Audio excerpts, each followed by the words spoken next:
Moving on to North Africa's Libya. Ending an impasse, Libya has appointed a new central bank chief under a UN-backed deal. The move is likely to ease the ongoing political divisions in the country over the control of the central bank. Libya's two rival governments, based in the east and the west, have agreed to appoint Naji Mohamed Issa Belqasem as the new central bank governor.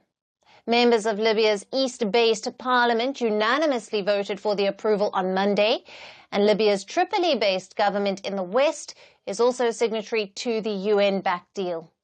The new governor is likely to name a board of directors within 10 days.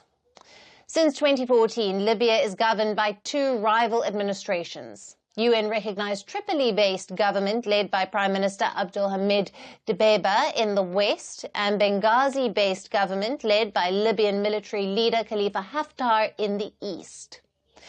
Now, Libya's central bank has been at the center of the conflict, more so in recent years.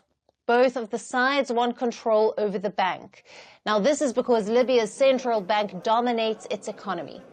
It not only owns the two main commercial banks, but also holds $27 billion in reserves, most of it from oil revenues.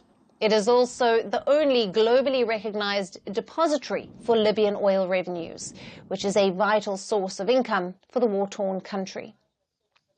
Now, tensions escalated in August when Libya's Western government replaced the veteran central bank governor Sadiq al-Kabir.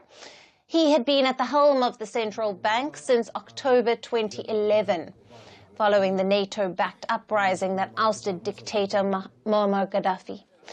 Now, during his tenure, al-Kabir gained considerable power, but he also faced criticism over his handling of Libya's oil revenues. His removal, however, was rejected by the country's eastern-based administration. It called the move illegitimate. In response, the eastern faction halted oil flows across Libyan oil fields in protest. The move aimed to starve the Western-based government of revenues. Now, the production halt by the East halved Libya's crude oil output and significantly reduced exports. The United Nations officials held talks with the rival governments to diffuse tensions. Last Thursday, they reached a deal to unanimously appoint a new governor that could pave the way for the bank to restore Libya's vital oil production. Now, Libya's central bank crisis has deeply affected its economy, as 90% of Libya's income depends on oil. So the standoff has threatened to freeze the economy. It has disrupted state salaries, and ordinary Libyans have faced the brunt of the financial chaos. Will the latest agreement turn out to be a breakthrough in the political standoff? Firstpost decodes the U.S. election,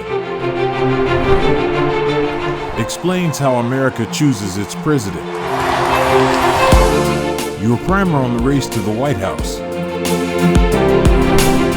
everything you need to know about how America votes and its global implications. U.S. Election Explained, every Monday and Thursday only on Firstpost.